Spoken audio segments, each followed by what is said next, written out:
Thanks for being here. I know it's hard to get away from your building, to get away from your work, but we're super excited for our second launch, which is a trip to Denver, an inspiration trip to Denver. Now I'm like forgetting everything, but that I was going to say, because I think I have so much to say, but I am going to keep it short. So,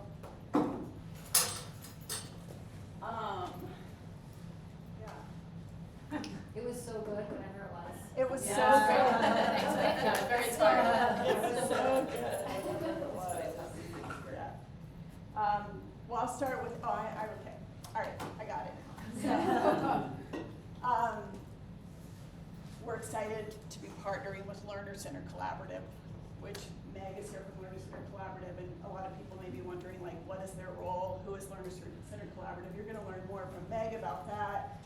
But for both trips, we've partnered with a group that is part of a network of schools, state departments, and school districts that's doing this work that the state of Montana calls transformational learning. So we're super excited to work with Learner Center Collaborative, and I also wanted to tie this to the building principles. We had a competency-based learning, professional learning on Monday. And this is what came up out of that from a group of principals. What are our next steps? And we've worked really hard in this district to become clear about knowledge, skills, and dispositions that we want our kids to have through the teacher clarity work. And so when I think of the next steps, looking at this profile of a graduate to identify those overarching competencies that we're all working for, which is one thing principals ask for. 2, seeing it in action at the elementary level, high school level. Somebody threw that out and everybody said, yeah, at all levels. We want to see what this looks like in action, which is really what is part of what the inspiration trip is about today. The few trips I've taken, the first one, my big takeaway, when I walked out of the school, I was looking for what are they doing? What are the things I can take? What are the notes I can take? But really what I walked away from those schools with is the culture felt different in those schools. And I wasn't prepared for that piece, and it just had me thinking, right? The culture shifts that have to happen in addition to our practices shifts. Second trip I took with the group from Arizona, and by the way, we've invited the Arizona launch trip members here too to join us, because we're not just doing logistics today, we're going to do just a little bit more today, and we'll invite the Arizona launch trip members to our reflection so we can hear about each other's trips as well in the end. But the second thing on that Arizona trip that became really evident is the importance of building leadership and the role that plays to create that enabling context, and at the district level, those kinds of systems that support the work that needs to happen next, which is how do we create more learner-centered experiences for our kids so that they have more opportunities to become this portrait of a graduate that we want to see. So that frames the context, and again, so excited you're here. I've seen the schedule, and I'm looking forward to the trip and looking forward to learning with you, and I'll say this is definitely a joint effort, and there are building principals in the room, instructional coaches in the room, and teacher leaders in the room. And if you're wondering, like, how did these teacher leaders get invited? We had 5 teachers that completed not only the Modern Classrooms course, proficiency-based course, but also started innovating in the classroom and trying things that were different and new and taking risk. 2 of them couldn't join us on this trip, but the 3 teachers could. Are you going to do introductions or? Yeah, yes. Okay, you would do that, good, because I'm not sure everybody in the room knows everybody. Let's do it. Okay. Yeah. Okay, yeah, so do you guys want to just introduce yourselves, and we'll start up here, because not everybody will know you guys, yeah. I'm Autumn Johnstone. I'm a secondary teacher at Paxton. Is that really it? Yeah. That's good. And I'm Jane Doherty. I'm a secondary teacher. Tiffany Greenway, principal at Washington. Brittany Greshner O'Neill, instructional coach. Steve Strothman, instructional coach. Peter Halloran, Principal at Russell Elementary. Brittany Grauman, Principal Hawthorne. Casey Vaselich, Academic and Community Services. Amy Jamona, district support. Angela Deaver, instructional coach. Karen Marbles, instructional coach. Jenny Malloy, second grade teacher at Russell. Doug Rosberg, instructional coach. All right, and I think Greg is, He said he's on his way. he's on his way and Cammie's on her way too. So I do have the Google Meet going, they might join us from their work. Not that that's super safe, but we do crazy things. All right, I'll turn it over to Meg, thanks. Awesome. I'll continue the introductions. My name is Megan Perry. I go by Meg, and I am new to Missoula. I've been here just shy of a year now, and so I am so excited to get to be here in person with you. I work remote. LCC is a national organization, and I support districts across the country, and it's hard to move to a new place and work remote. And so I always talk about how excited I get to be with live Missoulians, and so I'm very excited to have the personal and professional sort of come together to be personally with live Missoulians, but also to get to work with you all. So I moved from Denver, like I said, just shy of a year ago.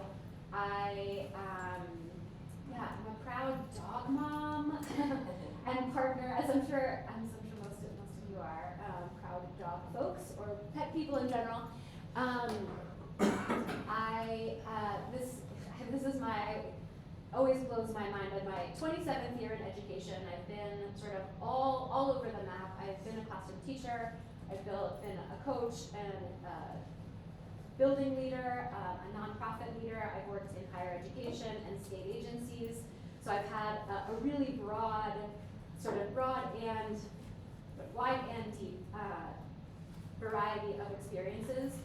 And I would say the connecting piece to all of that is I sort of lucked into a progressive teacher education program at the University of Rochester in New York State, and sort of have kind of been following that path, like sort of following my nose down that road. So I have deep experience as a project-based learning teacher and leader.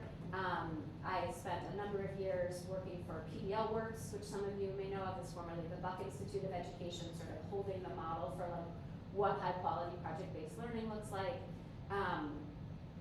Getting to work on the previous iteration of high school redesign and restructuring from the middle 2000s when the Gates Foundation was putting tons of money behind that work, and getting to support others and live that work myself. And so I continue to be excited, especially with this for me, what has been a subtle shift in thinking about learner-centeredness and how that is like a bigger umbrella that covers a lot of different things, but also weaves together a lot of things that we've been doing for now 30 plus years in education. When I think about High Tech Highs, a school that lots of people know about in Southern California, they celebrated their 30-year anniversary in the recent past. And so we've learned a lot about how to do this work well over the years, and there's sort of this new lens around competency-based and personalized, et cetera, that comes into this. So I'm really excited to share that and do that work with you. And I will say, the thing about that is that there's no one right answer. And so that's like the beauty of doing this work in community is that it takes all of us to figure out. If there were one right answer, we would all be doing it, right? It's like if there were one right diet, we would all weigh what we want to weigh and be happy and glowing in all those ways. And that's just not how it works. So I'm excited to get to take this trip with you. I'm coming from Denver most recently, and so the schools that we're going to visit, which we'll talk about more at the end, are either close friends or sort of friends of friends schools. So I'm really excited to get to share those with you. We're going to have a partner of mine, Liz Perry. My name is P-A-R-R-Y, hers is P-E-R-R-Y, super confusing. But she is in San Diego, and I think this will work if I just click it. She recorded a short little video to tell us a little bit about herself so you all would get a chance to get to know her. Actually, I'm from Denver, Colorado. Hold on a second. Kate. What? Make this full screen. Hi, everybody. Here we go. I am Liz. I'm a visit to Denzel, to you all, but look forward to getting to know you better and to sharing more in our time together in Denver. I am from San Diego, California. Well, actually, I'm from Denver, Colorado. I was born there, so I'll be returning to my home state with you all, but have been living in San Diego for the last 18 years. I moved up here for grad school. Here in San Diego, I am a bonus mom to 3 boys who I keep saying are teenage boys, but they're now 17, 19, and 21. So we're moving into their young adulthood. The 2 older ones go to community college here in San Diego and live with us, and the youngest is a junior in high school, right in the house. I am also a dog mom, a proud dog mom. We adopted a dog from the animal pad in November. His name is Chico, and I also volunteer at the animal pad, which is a dog rescue here in San Diego. I am, let's see, a tia to a lot of little kids, some of which you can see on the screen, so I always bring them into the work that we're leading. And then professionally, I've been with LCC for just under 2 years now. Previously, I was with San Diego Unified School District, the 2nd largest district in California, and I was serving as the Director of Instructional Innovation. In that role, I supported educators and site leaders in kind of working towards learner-centered practices as a collective. And previous to that was an instructional coach at the district for project-based learning. And even prior to that, a 10th grade teacher here at a local charter school that structures learning to be project-based. And I was a collaborator with science and math teachers. I taught humanities and Spanish. Really enjoyed that work. But all in all, just really excited about the work that we're going to go get to see, the work that you're doing, and to be a partner with you all on this journey. I look forward to meeting you soon. Okay, take care, everybody. Liz, the charter school in San Diego that Liz used to work at is High Tech High, so she comes with also deep learner-centered experience. And yeah, you'll love her. She is really great. One of her partners is South San Francisco Unified School District, which is a fairly large district, and she just led them on a trip to San Diego, so has a lot of experience in thinking about how to make these trips work well. So she's been a great partner in that with me. I want to take us, I know most of you know each other, and some of you probably know each other closer or in further circles. But it's really important, as I was sort of saying, this work is like deeply human work, and so I want to make sure we have a chance to ground with each other as humans before we get into some other pieces of this project. So this question I have for you is I want you to think about a recent you can sort of think relatively, but a meaningful learning experience for you. Could be professionally, could be personally, could cast that vision as broad as you want, but a recent meaningful learning experience for you. And think about, what did you learn? What were the conditions? And how did you feel? So just take a second to think about that. Find a partner, could be someone next to you if you need to sort of move around, that's great too. But just take a couple of minutes and share the story of something that was meaningful that you learned recently.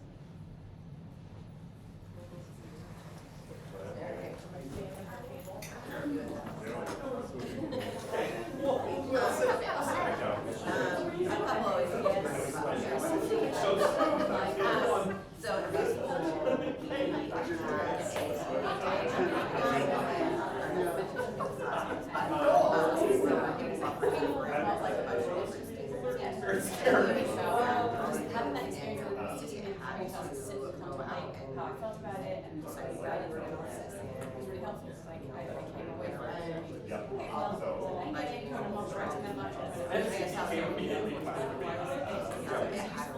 It was time to feel feeling at that time, and it was priceless. It made you happy. The most important point was just like having time to sit and reflect on the parameters. So there was a lot of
How do I feel? Have I given myself a chance to feel that?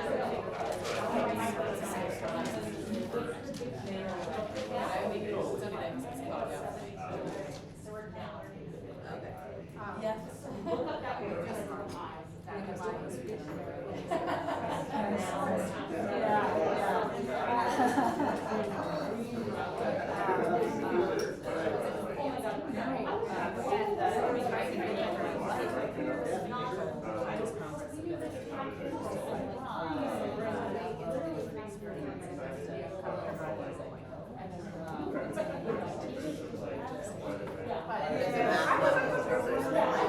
That would be a good way for me to like get a better grasp of poetry.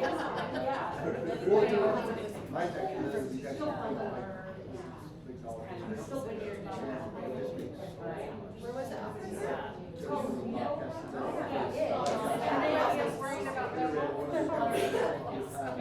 great. What a way to introduce yourself.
So I'd love to hear, hopefully everybody got to share something, but I'd love to hear what some of the, and some of, I overheard some of your conversations of like elevating like what were the themes or like what's the takeaway from your meaningful learning. I would love to hear what kinds of things came up for you that were either common or like really powerful for you in what those those experiences meant to you. Yeah, so one was the idea of having an experience and then sitting with it and reflecting on it. Mm-hmm. Yes. And allowing yourself to kind of feel through it. Yes. Another was learning by doing. Mm-hmm.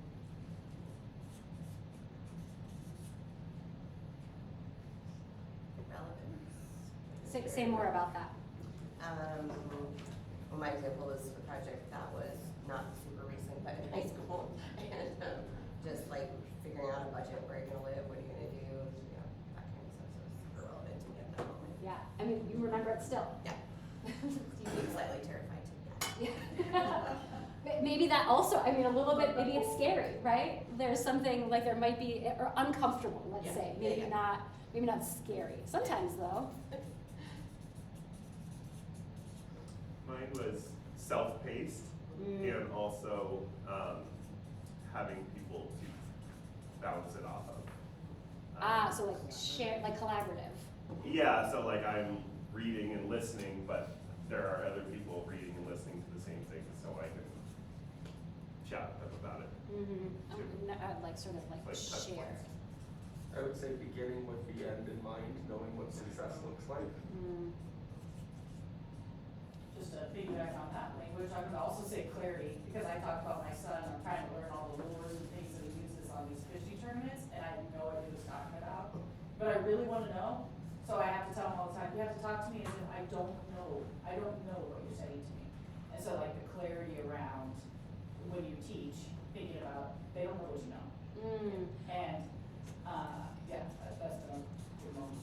What I also heard in what you said was motivated.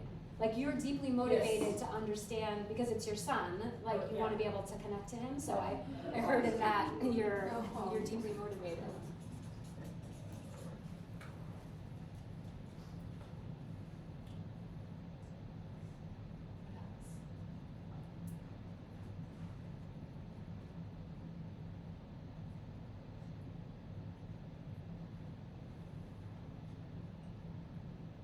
I'd almost change self-paced to like flexible pace, like depending on what the situation dictates.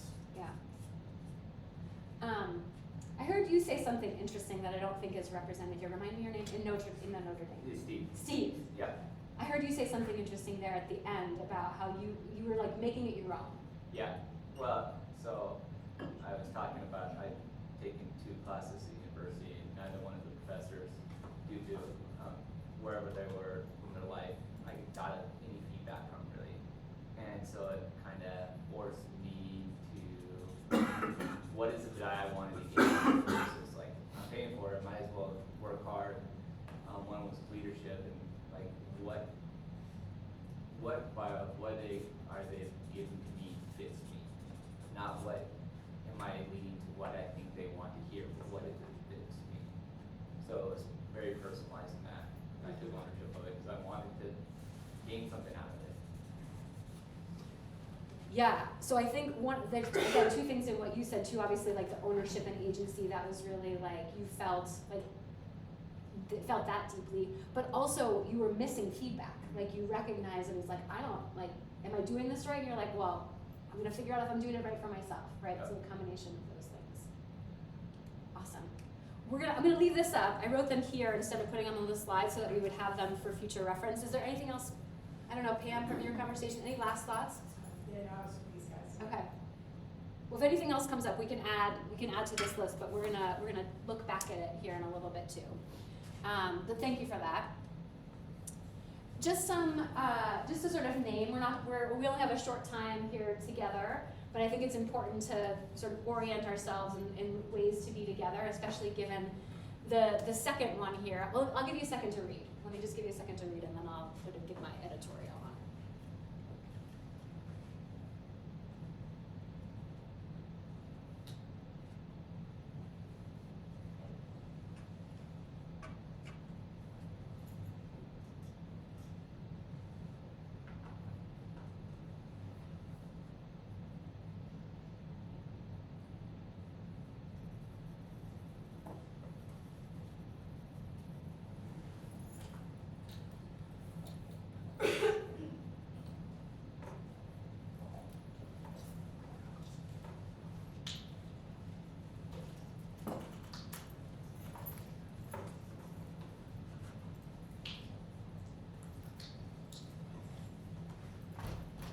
You might have, hopefully there's something that's sitting with you in this list, but I just want to call out 2 things.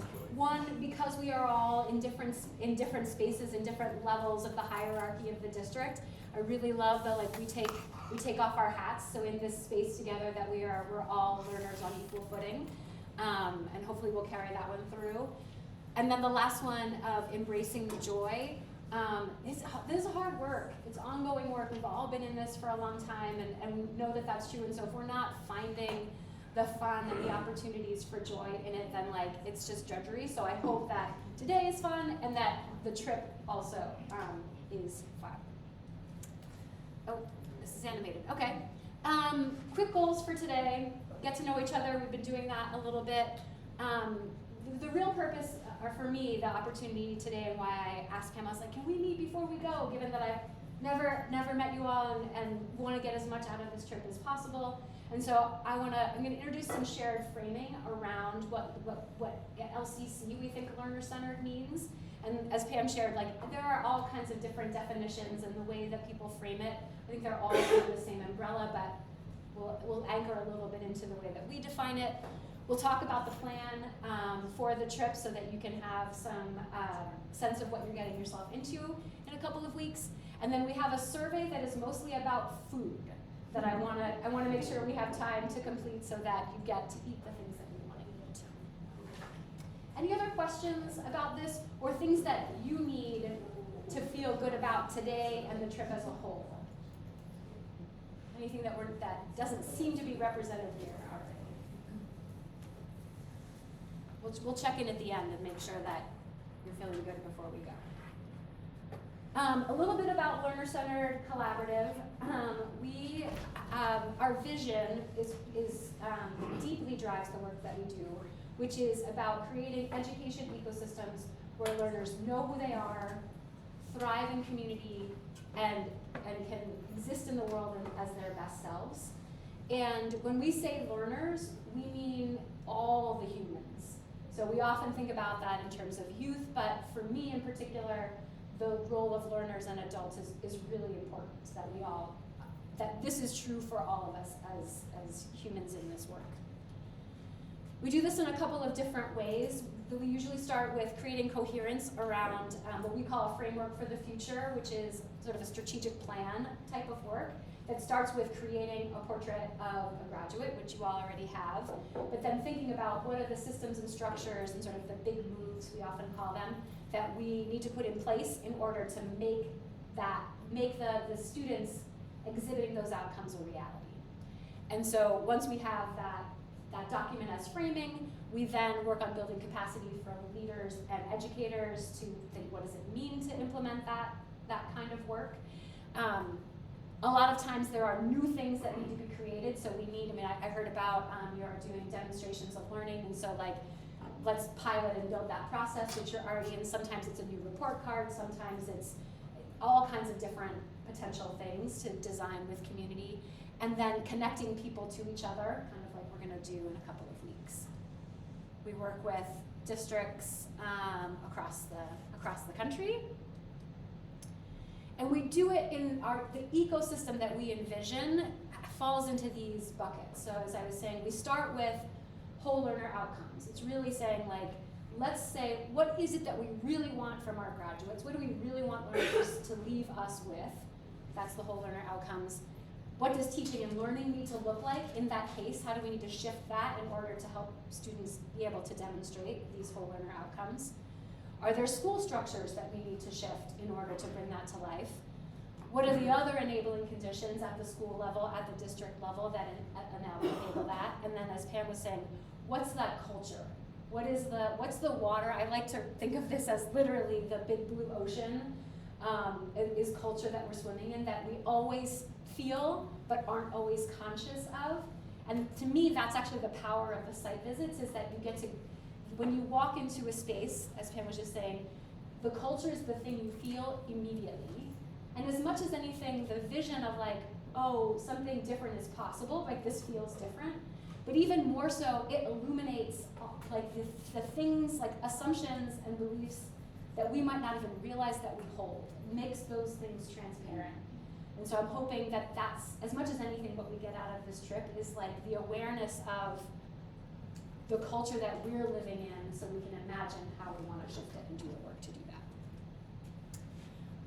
All of it's messy. It's messy on the micro and the macro, right? On the small scale, any given workshop that you're in might feel like you don't know where you are or what's up and what's down. And in the macro, the process of implementing a portrait of a graduate or shifting to competency-based learning in the long haul has this trajectory as well. And when it does, that means you're doing it right. I want to dig in really quick here. Well, maybe not. I wanted to move us to you guys talking more. This is not me talking the whole time, but there's something about mindsets for me that is kind of a recent journey of realizing how we could almost keep doing all of the same things, but if we do it with a different mindset, it can change everything. So there's a lot of different research out there now about this idea, about the difference between being and doing. And we, as educators, often get so focused, especially when we go on site visits, to walk in and say, I want to see somebody doing, what does it look like to do competency-based learning? And absolutely there are practices that we can do that shift things. But so much values, beliefs, assumptions, worldview is what's underlying that. And so if you go into a new practice with the exact same mindset, this is what happens so often in education. Nothing changes because we have the same orientation towards it that we did before. And so that's to me why this mindset work is really important. Does this clip look familiar to any of you? This has been around a long time. You know this, right?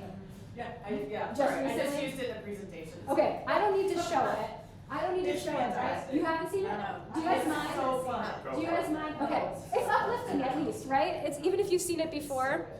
So So this is an example of the sort of like intangible, right? Like when you do a practice, you can see that you do a different thing. This is an example of someone doing exactly the same thing and it feeling completely different. This is called How Do I Know? And a lot of times when people hear the phrase, how do I know, the next thing they say is what? How do I know what? But the key really isn't to know what, the key is to know why. Because when you know your why, you have options on what your what can be. For instance, my why is to inspire people to walk in purpose. My what is stand-up comedy. My what is writing books. My what can be going out with some friends to eat. In fact, another what that has moved me towards my why is a web series that we have out now called Break Time.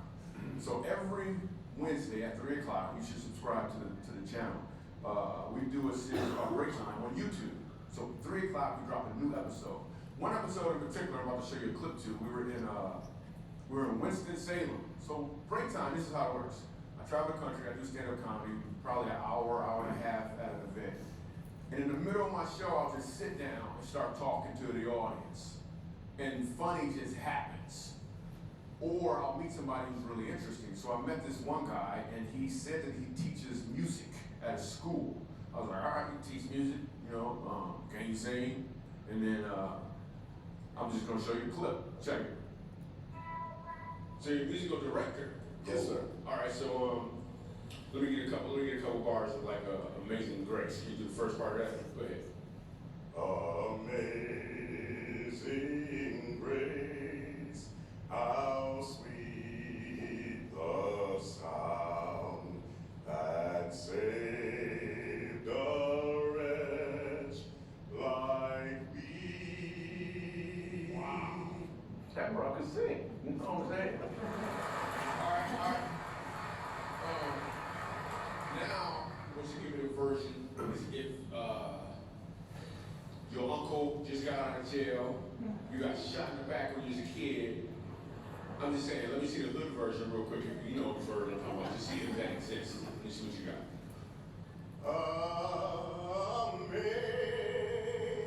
Amazing grace, how sweet the sound that saved a wretch like me.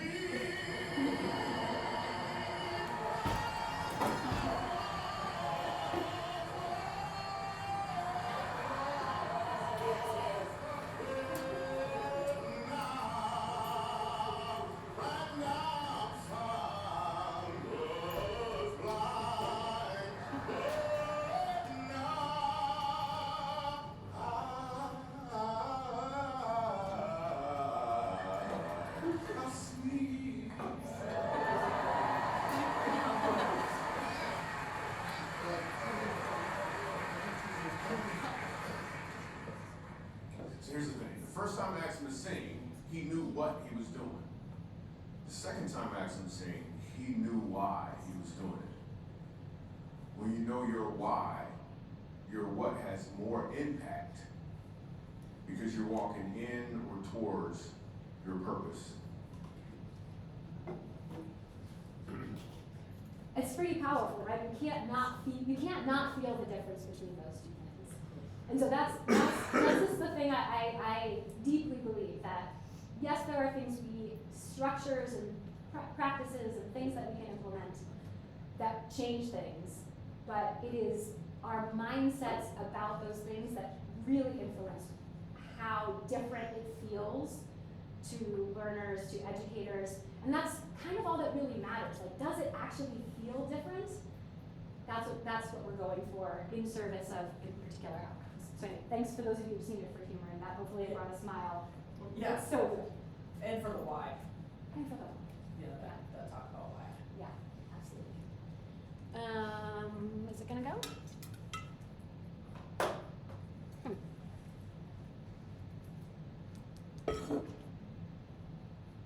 Let's just skip the slide.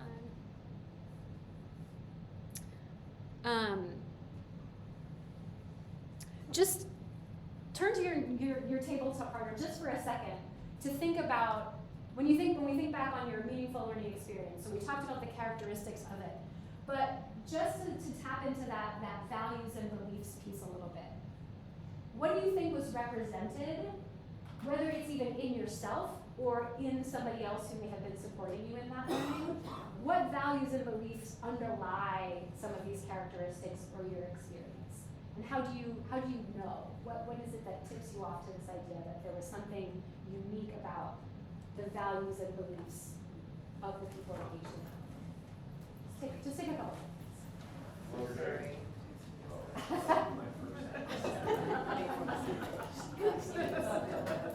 So I was thinking, like, I think for sure what it matters is it was trust.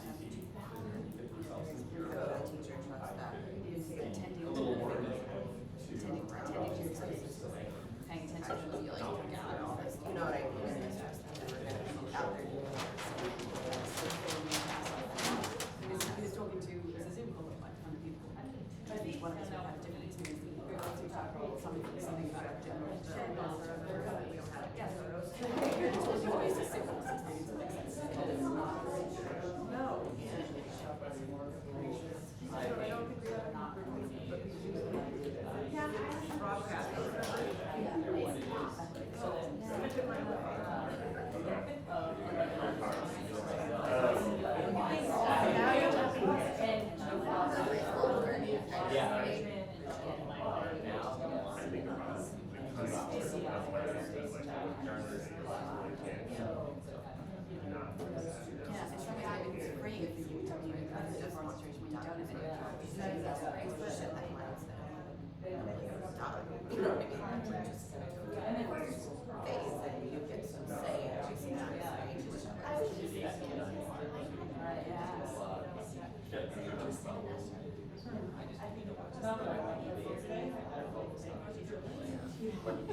What comes up when you think about the underlying values and beliefs? There's definitely good stuff going on over here. I want to hear about what you all talked about in terms of values and beliefs. sure, as leadership. Leadership. Say more about that. Like, say more about it.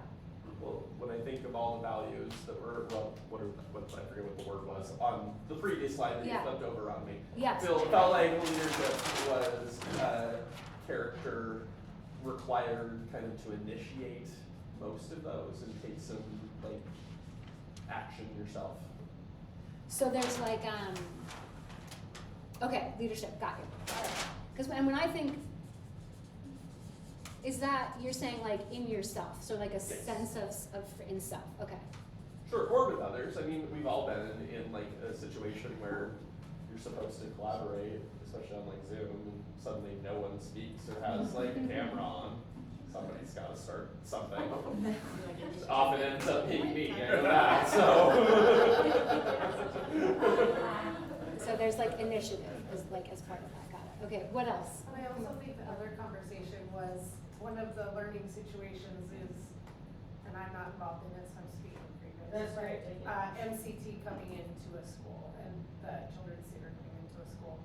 And the different lenses and the different values that the educator side bring to, and that the teaching artists bring can sometimes be really different. So, yeah, so we're. I know what you're talking yeah, about. We're having an experience where MCT is in a school and the three of us are new to this, and we don't have a PTA or any support anywhere to do this. And, so we have noticed like the artists that with MCT will like have downtime for 11 or 12 minutes before we're starting it. We're all sweating, like, you're in this management, 11 minutes has gone by, things are getting out of control. You can see things escalating, and it's like they are oblivious. Yeah, and so we Yeah. were saying like our values are, you're wasting 11 minutes and you're gonna lose control of the space, blah, blah, blah, where their value is, it's a creative experience and it'll happen and come together and so they bring a completely different value system to the learning and it could be a challenge. Yeah. I know what you're talking about.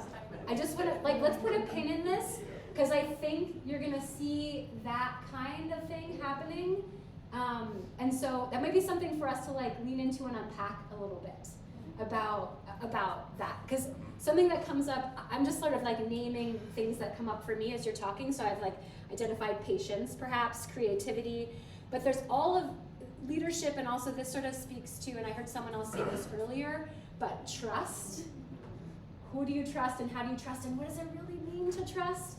Who was talking, someone else, I said that word. Was it y'all? You want to say a little bit about that?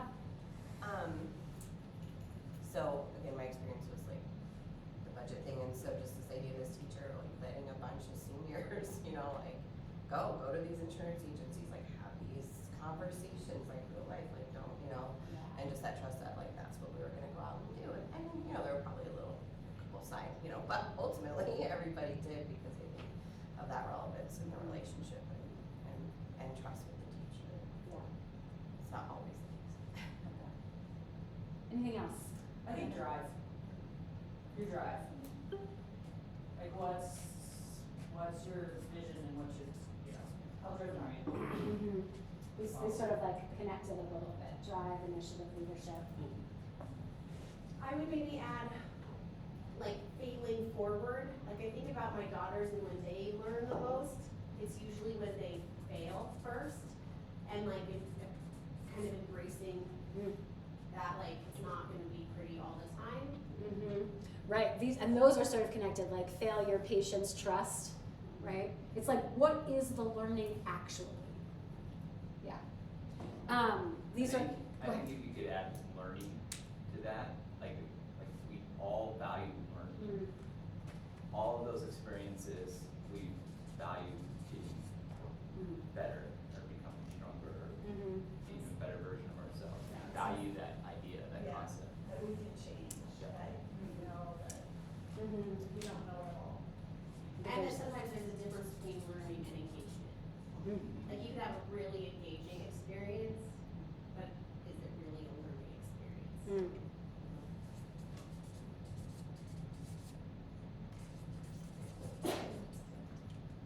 Yeah, I love these. These are great. And I think we're covering, actually maybe in different words, but we're covering when we think about what are the learner-centered shifts in mindset that we need to embody. These are, like I said, I think a lot of what we've talked about here. And I just want to call out the naming of the opposite and how important that can actually be in embodying the mindset that you want to embody. Right, so if you want to be trusting, but you are, the MCT teaching faculty come in and they have a very different approach, and you feel the like anxiety rising in you, right? Of like recognizing that they do have an intention and a different approach, and like what does it look like to actually trust them, right? Or the idea of like when you have seniors, I taught primarily seniors myself, and like were there sidetracks? Absolutely, right? Are middle schoolers always on track? Never, right? But what's the learning that you want them to get, and what's the journey to actually get there? So anyway, so the idea of like, we wanna be empowering, I think this is one a lot in education of like, we wanna be empowering, empowered learners, lots of people, I think, is that even on your, is that framed in that way in MCPS? Yeah, I can't remember exactly. Something along those lines often comes up in graduate profiles, but if we have a system that has like, 50-minute periods where you move every 15 minutes on a bell to a class that somebody told you to go to, an amount of time that, how does a learner feel empowered in that environment? So that's like a structural thing that we think about, but also like where in our classrooms on the daily is our fear leading to control as opposed to empowering? So anyway, I want us to sort of hold on to this idea of mindsets as we move through this. One of the reasons why it's so important is this language familiar to you, the idea of technical challenges versus adaptive change? So there are two different ways to approach problem solving, basically. And the idea of a technical challenge is a thing that like, we know there's an expert out there who can help us figure out how to do it, and all we have to do is figure out how to, is get the right inputs and implement the solution. And there are some things in education that are like that. So there's research that's been done, we know that this is how it works, and we're gonna get the advice and we're gonna implement this thing, and that's gonna lead to improved outcomes. This work in particular, Portrait of a Graduate, Transformational Learning, Learner-Centered Learning, as I was saying at the beginning, is an example of adaptive challenge, which means that there is no one right answer. There is no one person who has all the information, that we're gonna be able to solve it by bringing together a variety of people and voices and perspectives to figure it out together. And part of the problem with that is that it requires us to think differently. We're not gonna get there in the same way of thinking. And that's hard, and so it's often met with resistance. But really the key to adaptive challenge and solving adaptive challenge is this idea that we actually have to learn and behave differently in order to implement that, the change that we want to see.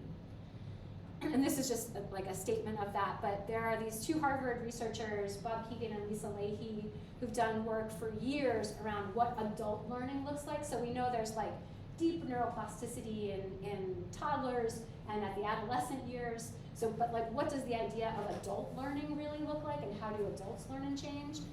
And the work of adults is really this work of mindset shift, and that is how we get to change the systems and structures that we want. So that's why I hold it so important. This book, Immunity to Change, is a really interesting one if you're into these questions. Okay, we're gonna move into doing some more thinking together around this shared framework. But I just want to say, this work that we're doing is part of this evolution, right? When we think about schoolhouses in whatever, historically, right, super local, low quality, moderate flexibility, the one-room schoolhouse. We've been in this space of school-centered, mass production, medium quality, low flexibility, moving into this learner-centered space, which is mass personalization at a high quality with high flexibility for learners. And so what that means for learning is we've got to shift from our old ways of sort and rank, standardization, isolated contents, task completion, into a space that is authentic, it's equitable, inclusive, competency-based, and personalized. And the reason why at Learner-Centered Collaborative we say all of these things go together is because without one of them, any one of them, there's something missing that makes it not work, right? The system breaks down. If it's not authentic, then there's no relevance, right? Which we identified, I think exactly that word, was important to your meaningful learning experiences. Without it being equitable and inclusive, you're not speaking to everybody. Actually, that's more personalized, sorry, I'm jumping to the end. There's that teaching to the mythical middle that doesn't exist. Has anyone heard of oh gosh, I'm just blanked on the book. It's called The End of Average. Also a really good one. Like, there is no such thing, literally. When we think of equitable and inclusive, we're thinking about the learner as a whole person, not just their academic learning. And the idea of competency-based is about what do we actually care about them learning as opposed to what do we care about them finishing. So all of these things go together. I'm gonna skip this, we have definitions. You have on your tables, we're gonna dive into this. We're gonna do sort of a little virtual shadow, a virtual experience of like a school visit from the perspective of a particular student. So there are folders on your table and they're different, so I'll direct you where you might wanna move to if it matters to you. But there's a description of a learner's experience at a school. And these are kind of an amalgam, but based on real schools that exist in the world. And some examples of like what learning feels like, looks like in sort of putting a picture to the description. So there's a handful of slides from each of one of them that speak to what's in the description.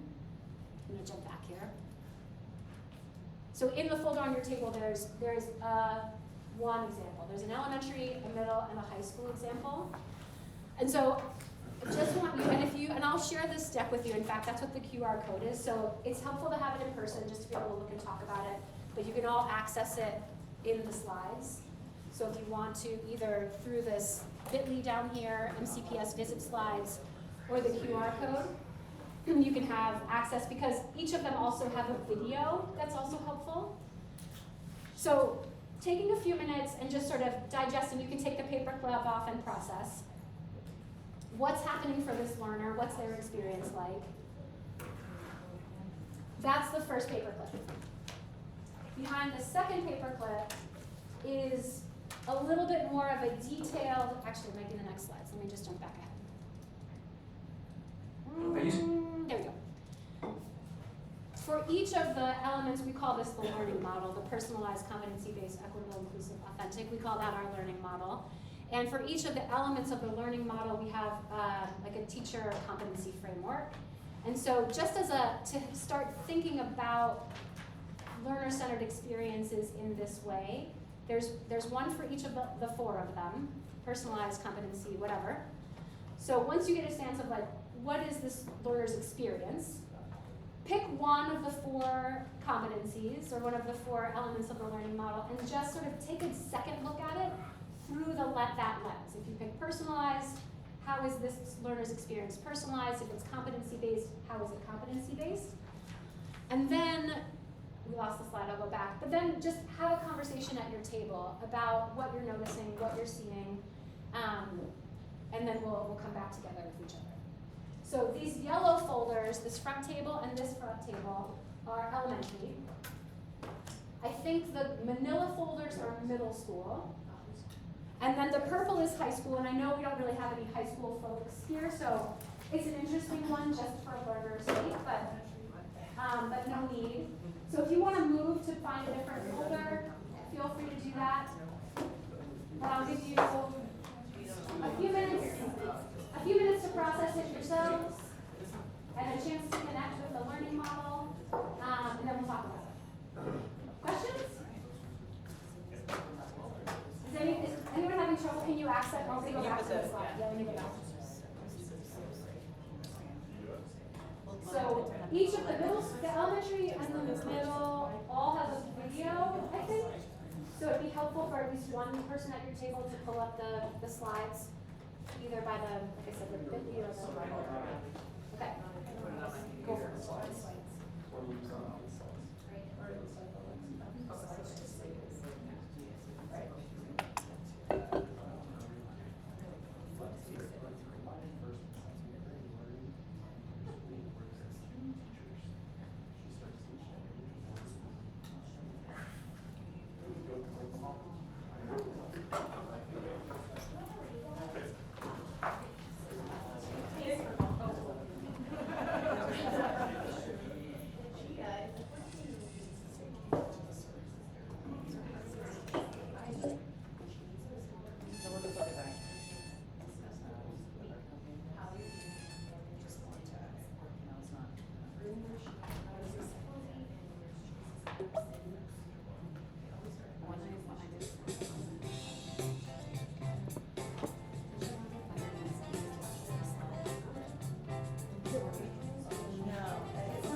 I have the list. I can do it. Why don't you join Oh, you the can? group and I can Okay. do it because I have the list of their emails. I'll do it. Yeah, yeah.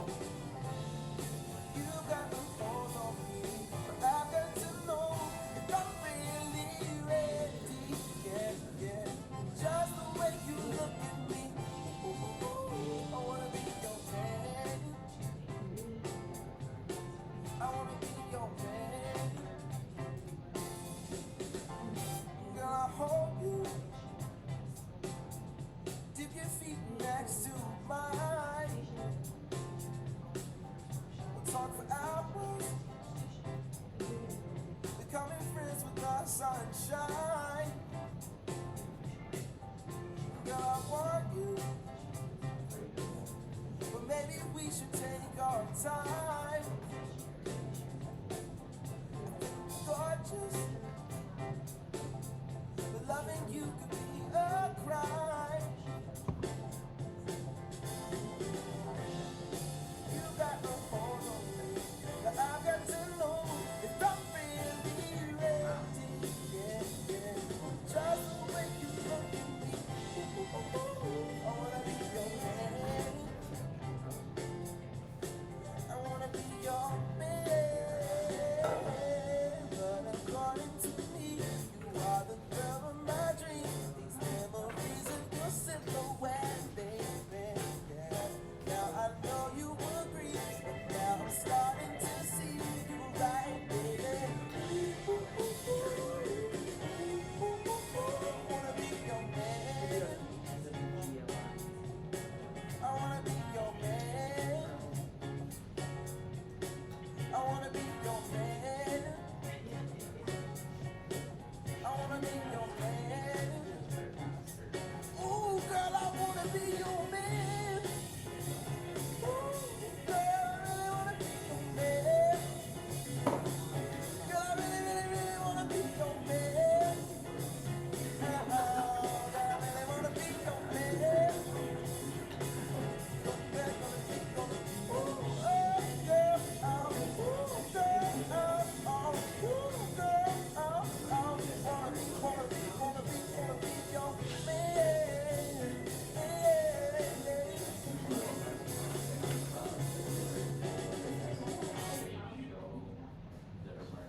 Oh, I thought we named my girl.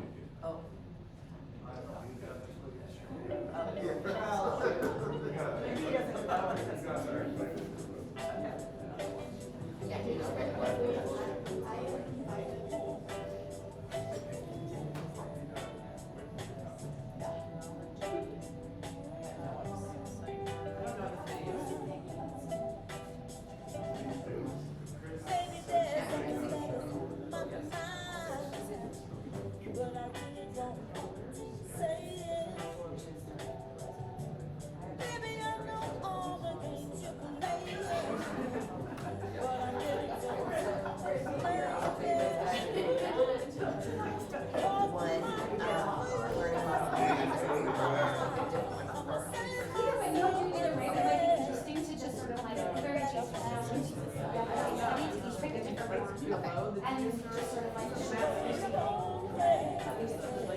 Yeah, but I did, and so I have handed me your email, so it's now. We're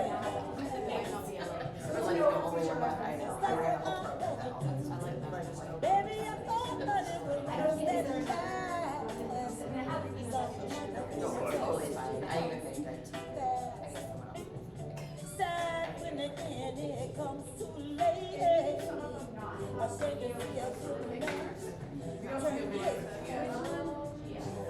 cause of my love for you, it getting too high. I'm a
shared, work. I know, it'd be nice to have a different example too, is how it was Howard's Howard was different from. My darling,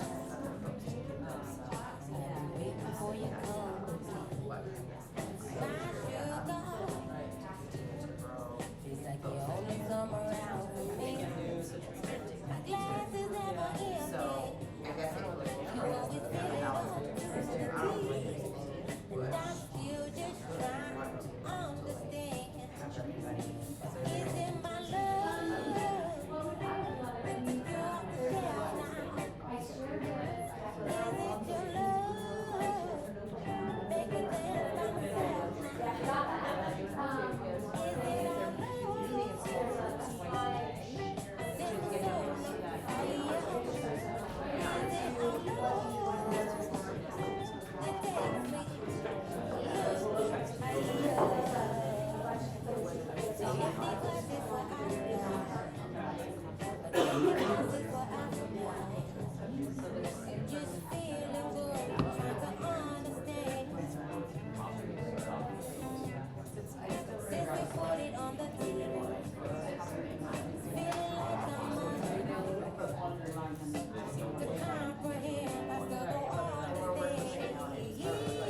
Once you have a chance to process if you're in that process phase, in the draft,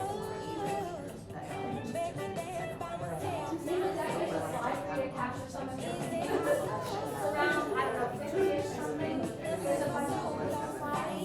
And you guys can choose which one, but maybe identify some things that excite you, some things that you already know. What do you want to know?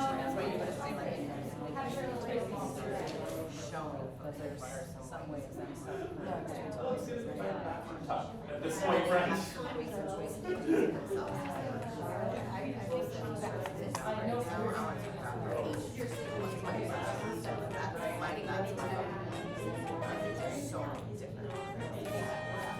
And the other thing too is on that for the summer.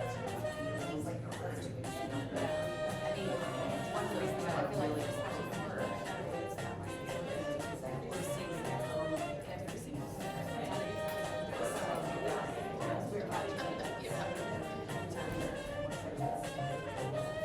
and it's still a little murky. And I guess in addition to Yeah, something that give that.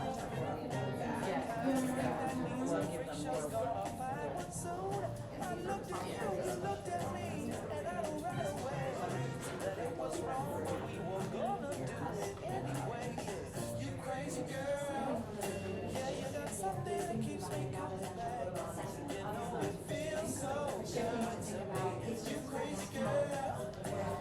That's how we figure out creating opportunities for learning.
That was easy to check off all those in those bullets.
about this for, Fill out our slide.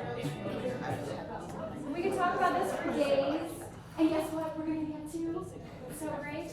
I wanna talk about some of these things, but before, let me go back. Oh, the other way. What's happening?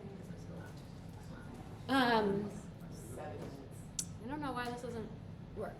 My first question to you before we jump in, how many, when you were reading this profile, this is like a little, like a momentary mindset check, right? When you were reading about these different case studies, what was your initial reaction, right? What's the thing, you know, that you sort of landed with initially? Was it like a yes, like let's go, this is what I'm talking about, like can't wait? Or was there the like, but my students can't, or like this won't work, like just like a little gut check? Anybody willing to share sort of that initial like, the like, what was your initial reaction? It seems amazing, but like very different, and it seems like a very heavy lift. Not that we couldn't do it, but wow. The magnitude of the shift could be huge. Yeah, I love that. That's sort of like love it and realistic at the same time.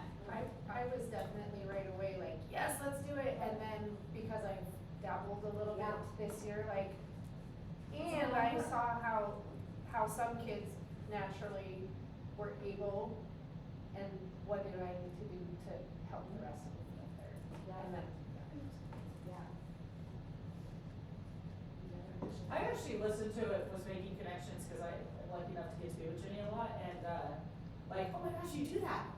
Oh, look at you do that. And like making a lot of connections to what Jenny already is doing in her room that were in that example that I was, I kind of thought there were a lot of moments of coolness to see what she's already got in place. For sure. I mean, that's like totally you guys are already on this journey. You are not at zero, right? Like having a graduate profile already, thinking about transformational learning and coming and seeing like the modern classrooms work. You guys there's already a start. Absolutely. And I love that. Like, you know, celebrate. We talked about like, you know, you have your standards and you have like the district has some proficiency scales and learning intentions, and that's well and great. And like that needs to be your guiding light and your North Star, but what we would need to spend real time on if we wanted to do this work is like calibrating as a group of teachers what is acceptable evidence of learning. And so like even if we're doing creative learning, are we doing creative assessment? And you can also do a really cool project that isn't acceptable evidence of learning. And so until you get together and calibrate that work, and that would probably be a lot of time and work, that's the menu work. Yeah, 100%. And it's so powerful when you do. Like that sense of ownership and like deep understanding. Yeah, 100%. Yeah. Anything, am I going the right way? Yes. Okay, anything else, just sort of like if you were working on this slide, either that excites you, connections? I'm stealing Cammie's answer, but we talked lots of doable things in here, but the importance of teachers having such strong content knowledge.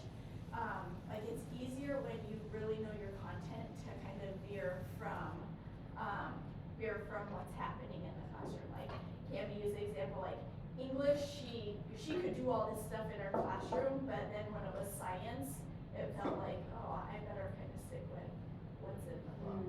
So that importance of content, getting people there. Yeah, right. I mean, I think it's not like we think about in the transition to like whole learner outcomes, like in a portrait of a learner, graduate, however you talk about it. It's not void of content at all. I think it's true of learners too, right? The ability to be creative comes from, right? In some ways, you're saying that expertise for educators is true, comes from knowing the content really well. So there is definitely, yes, on teacher and either or educator side, having like being confident in what you're teaching. Other thoughts? I know there were lots of really good conversations. Did you guys? Who had something? Share something from what you guys talked about.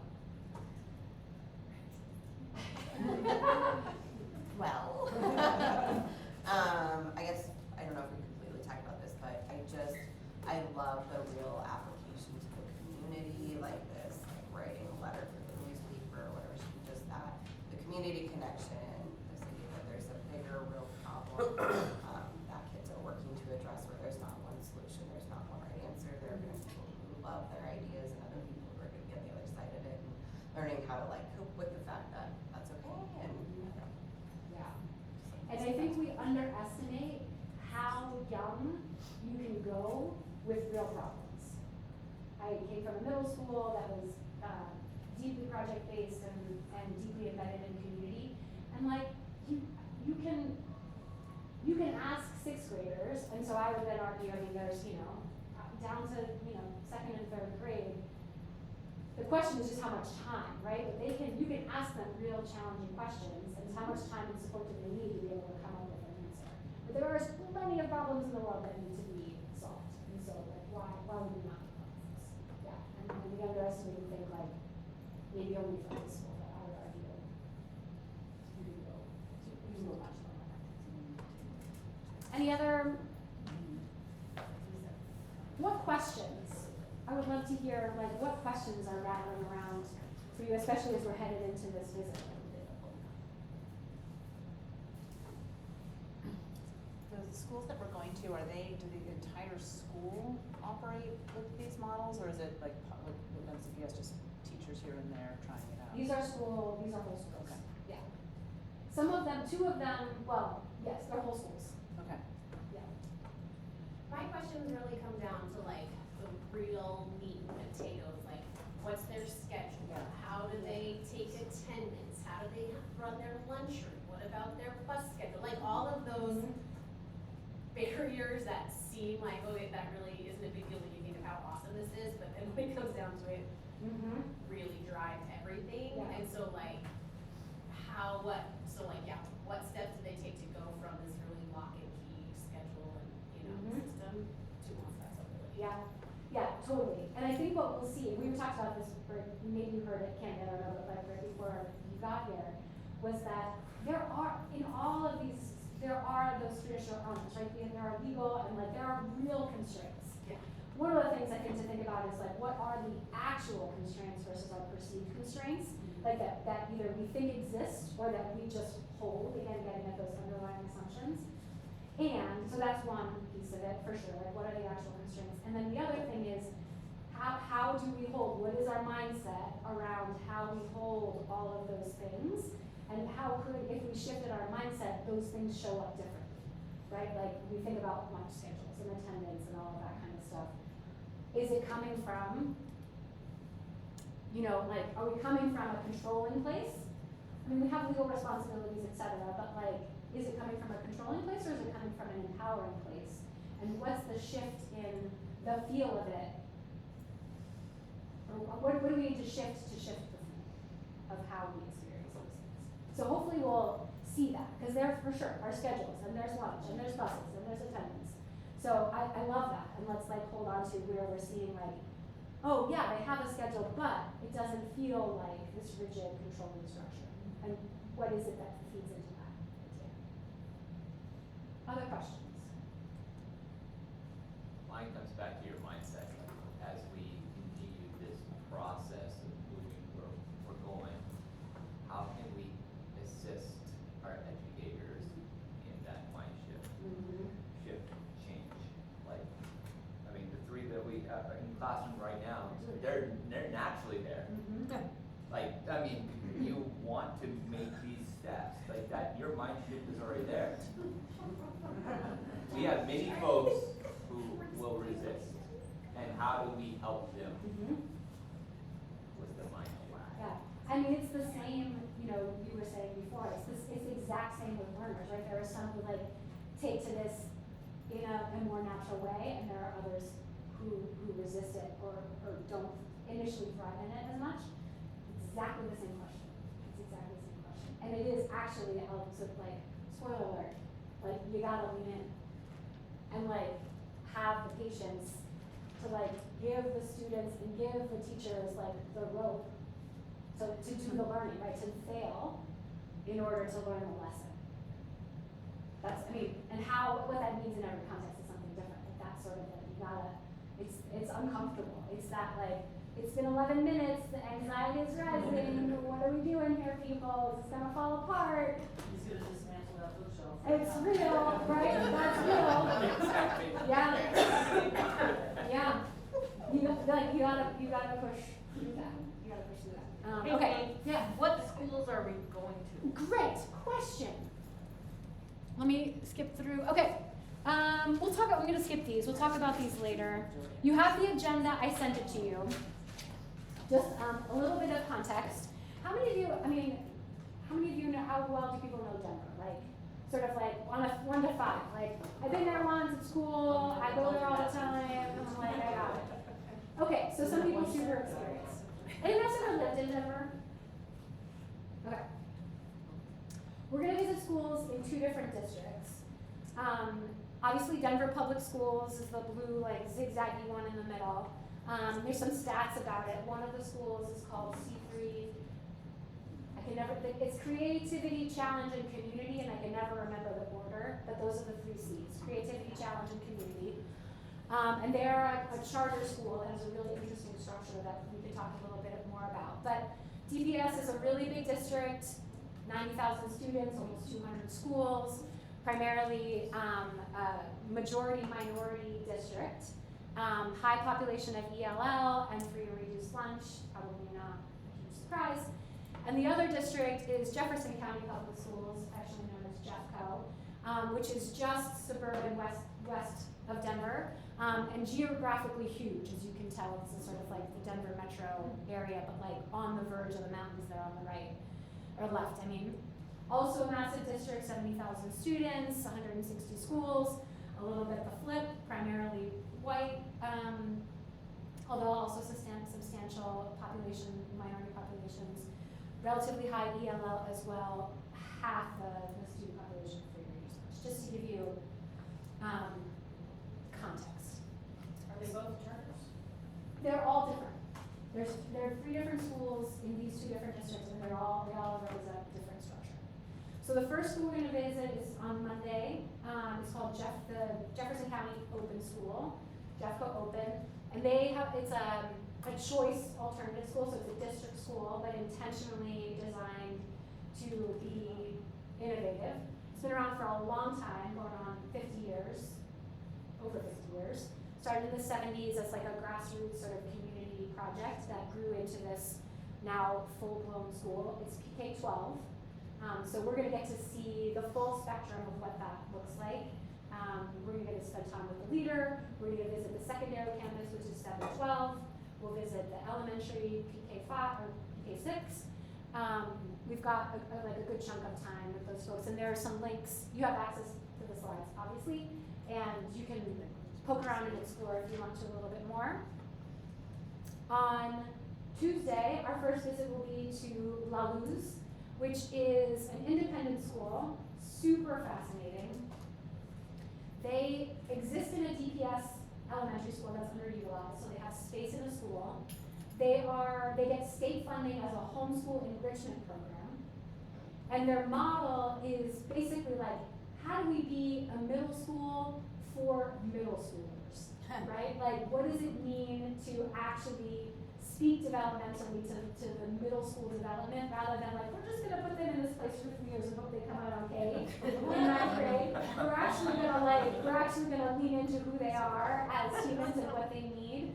And this is where I'm gonna tell you it's gonna feel uncomfortable. You're gonna have the rising anxiety of like, what is going on here? And we'll talk about it because it's also really powerful. Really small, so it's 6-8, about 40 students, and they are deeply embedded in community. So we're gonna start with them in the morning on campus, as where they do sort of more, I'm gonna put in quotes, traditional learning, but like sort of small group instruction, independent time, whatever project they're working on. And then we're gonna transition with them to the community partner sites, whatever the current projects are, so we're gonna get to see that in action. Our third school is this Creativity Challenge Community, that's what it's called. They are a DPS school, they're a charter school, but they're part of this interesting structure. Colorado has a law around innovation zones, so districts can set up or actually people can petition to set up innovation zones that are collections of schools that are outside, that have additional sort of autonomy and flexibility outside the district structure. And so C3 is part of the Luminary Learning Network, which has, I think, 8 different other charter schools that are also DPS schools. And they're a K-5, I think it's K, I don't think they have pre-K, I think it's just K-5, about 300 students. And they also have a deeply connected, like community connected piece. I don't think we're gonna get to see that. I think that as we're there, they end like 2 to 3 weeks earlier than we do here in Missoula. So we're like on the tail end of their school year, and so I think that a lot of the community partner work has wrapped up, but we'll get to see what that looks like. Questions? You said you shared this with us, just this You have the deck, I sent it out to your emails. Okay. Yeah, so you have the deck and you have the agenda, so you can see what the plan for the Great. day is. Pam, anything you wanna add? No. Okay. I think, yeah, we can see the schedule. Yeah. So you have access, I mean, it's here, but it's a bit.ly, so that won't do us any good. Actually, this is the survey, which is also linked in there. So let's, just to make sure you can, it might take a few minutes to do the food, so we're gonna have breakfast on Monday. We had a super early flight, which is like my ride to work when I travel, is the 6:30 a.m. United flight to Denver. And we'll have coffee and burritos at the airport. Liz has to fly in on Sunday, so she's gonna bring us coffee and burritos, and we'll hang out at the airport while Pam or whoever's driving goes to get the rental car. And the Denver airport. At the Denver airport, not the Missoula airport. Yeah, that's right. So if you need to eat before 8:30 or need coffee before 8:30, please do that. We'll have a big vat. Yeah, it'll be so breakfast together. So you can order. You can identify what you want for breakfast on Monday. Also, lunch we'll have together on Monday and Tuesday. So there's orders for that. A sandwich place on Monday. A salad bowls kind of place on Tuesday. Monday night, we're gonna have dinner together at a really great, like, modern food hall. Lots of interesting ethnic foods to choose from among, and we'll get this lovely outdoor seating, and everyone will get to pick what you want, but that's on your own. And then dinner on Monday or Tuesday will be at the airport on your own as well. I'm a connoisseur of the Denver airport, so if there's something that you're looking for, I put some recommendations in there. It's worth a walk to go to A or B if you are interested. But if you would just really quick, so I know that you have access to it, try to jump in and open the survey. I'll give you time, you don't need to do it right now because I'd like to have a little bit of a closing. But just make sure you can get in it and it makes sense to you. You have my email since I just sent you all those things, feel free to follow up, but while we're all together, so we don't run into other tech issues. Just so at some point we'll get our per diem checks, right, that'll be coming, and then because of the tight schedule, when we order the lunch, we'll just Venmo Meg for your lunch, and then everything besides the lunch and the burritos. Right, burritos. If you want a burrito and the lunches, we can Venmo because they'll be delivered to the school what you order, and then everything else will be with your own per diem check, but that's what we're gonna say, but just to streamline it and save time, you know. So once I would love it, we've been sitting now for an hour and a half. Once you can confirm that you can open the survey, so you have the slides, you can click the link instead of using, although will it open if it's a bit.ly? I don't know. It won't even open from If you the go off the slide deck. Wi-Fi, If you go off the Wi-Fi, yeah. Okay, I'll send it to you. If you have issues with it, Yeah, let me know. If you send it out, Yeah, not I'll as a send it, bit, yeah, okay. not as a bit.ly. Lesson learned there. But let's, as we close, let's all stand up. Let's like make a circle up here in the frontish. I've got one final question for us to consider.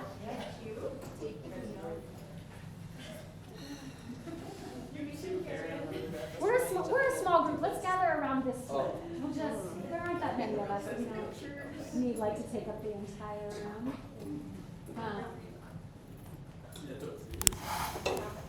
I'm super excited about this trip to share with you, but I would just love to hear as we like we've got just over a week, I guess, until we embark on it. What are your hopes and dreams and or fears, if that's, if you're living in that space around anxiety? What are your hopes and fears for this trip? Just like a quick work around, and whoever wants to start will start there. I didn't mean for you to have But I have. But I'm glad. Go I'm for it. very hopeful and excited to hear what folks come back with. We're sending another group of people out to see what's going on, what we can do. The excitement from the last one was amazing. I'm excited to get more of the coaches out there to hear what they're saying, what they see. Yeah, so I have two. I went on the last one, so I'm not going on this one. So my hopes, I'm super curious about the community, particularly with the little ones. What are they doing? How did they kind of set that up? I'm really curious about that. And then, as some of you know, I lived in Cheyenne for a long, long time. I'm a gigantic Rockies fan, so if there's a Rockies game, they're terrible. I think they only have 4 wins, but the tickets are cheap and the venue's awesome. Rock pile's awesome. Go, yes. You could almost actually, maybe not quite, you could almost walk. You could definitely take a scooter Oh, from perfect. the restaurant to the game. Yeah, to when the you said stadium. that, yeah, I'm like, oh yeah, that's close. You totally walk. Mhm. Yeah.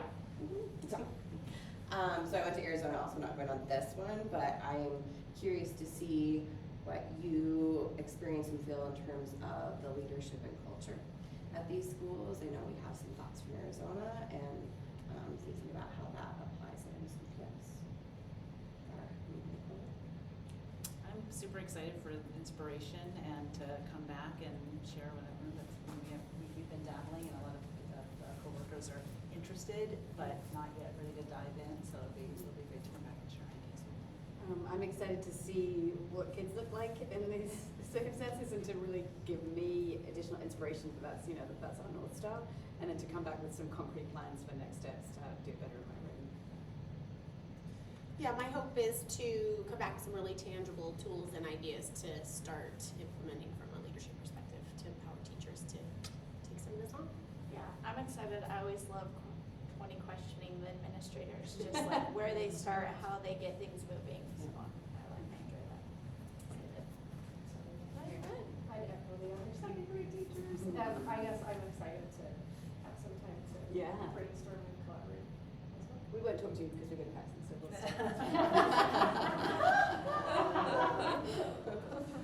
I'm excited. I feel like I've heard a lot about all of this, but I've never seen it in action, so I'm excited to see what it looks like.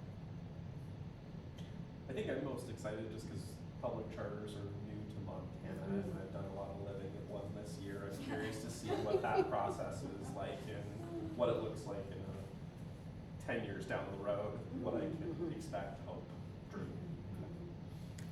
Yeah, I love site visit trips, right? You just walk away motivated, it's kind of re-energizing, you see what's possible. I also I just want to see, I'm also curious about the schedule, because I always go back to it's going to come down to prep, man. And so I know this is going to be around, what's my prep time? And so I'm curious to see how, I'm just pumped. I love doing these things, So true. Yeah. And I think just this idea of collective problem solving, and one of the terms I've learned from Meg just through our conversations is this idea of design thinking and how we approach change in a public school from a different lens. I'm excited to see that in action, and I think what Casey said too, like hearing the school and the leader's journey. But I'm excited about what we as this team can collectively, in conjunction with Launch Team 1, collectively what kind of impact we can have from these trips. Again, I'm just excited to be with Live Missoulians, as I shared, and to share some of my favorite people and schools in Denver, and to be with you on the journey. So thank you all so much. Happy Friday. Woo! And we'll see you bright and early next Monday morning. Is it a direct flight? It is a direct flight. Yes. Yes. And they, you got to do this in such a quiet way, so I'm just excited for you to get to know us. Tell me more about what that means. I feel like I need. We are I need social, joyful group.